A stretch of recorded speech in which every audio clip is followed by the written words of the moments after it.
यांची जी काही खेळी आहे आपापसात भांडवायचं। मी एक साधी गोष्ट केली होती। जितेंद्र, तुम्हाला माहिती असेल, आपण तिकडे चौपाटीला जिकडे बिर्ला मातोश्री बिर्ला क्रीडा केंद्र काय आहे, मराठी रंगभूमीचं दालन, मराठी रंगभूमीचा इतिहास सांगणारं दालन, त्याची निर्मिती करण्याचे सगळे आदेश वगैरे राज्यात सगळं झालं। आराखडा मंजूर केला मी, आणि 2-3 महिन्यापूर्वी बातमी आली की तो आराखडा यांनी केराच्या टोपलीत टाकला, ती जागा यांच्या मालकाच्या मित्राच्या घशात टाकतात। हा मराठीचा तुमचा अभिमान? मराठी भाषा भवनाची त्याचं भूमिपूजन मी केलं होतं। माझ्या सोबत अजित पवार होते, उपमुख्यमंत्री। कुठे गेलं मराठी भाषा भवन? कुठे गेलं मराठी भूमीचं रंगभूमीचं दालन? का तुम्ही आमची मराठी मारतात? का तुम्ही आमच्यावरती सक्ती करता आहात? अनेकदा सांगितलं की आम्ही कोणत्याही भाषेच्या विरोधात नाही आहोत, पण जर आमच्यावरती सक्ती करण्याचा प्रयत्न केला तर आमची शक्ती काय ती एकदा तुम्हाला अशी दाखवू की पुन्हा तुम्ही कधी डोकंवर नाही काढणार, पुन्हा डोकंवर काढणार नाही। या सगळ्या गोष्टींकडे आपण आज एकत्र आलेलो आहोत। पुन्हा आपल्यामध्ये काड्या घालण्याचे उद्योग होतील, कारण त्यांचा धंदाच तो आहे। एकतर कुठे, मी नेहमी सांगतो, कोणाच्याही लग्नामध्ये भाजपवाल्यानं बोलू नका।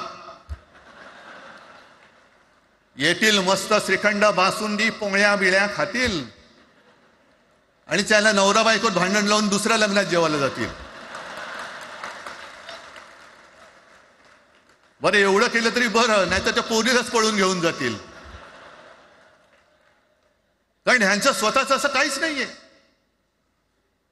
कोणत्याही लढ्यामध्ये कधी भाजपा नव्हता। अगदी संयुक्त महाराष्ट्राच्या चळवळीमध्ये सुद्धा भाजप हा सगळ्यात शेवटी आला, आणि 57ची निवडणूक झाल्यानंतर सगळ्यात पहिल्यांदा बाहेर पडला। हे जनसंघ, तेव्हा त्यांचा जो राजकीय नाव होतं जनसंघ, यांच्याकडनं आम्ही देशाभिमान शिकायचा, यांच्याकडनं आम्ही महाराष्ट्राचा अभिमान शिकायचा,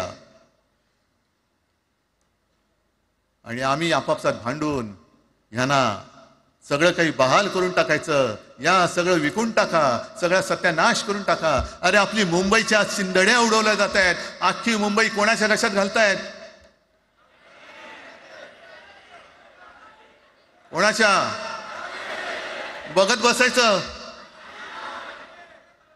सगळं। म्हणजे आज सगळ्यात जास्त जर कोणी जमिनीचा मालक मुंबईमध्ये असेल तो यांच्या मालकाचा मित्र आहे, अदानी। कोणाची जागा? कोणी रक्त सांडलं?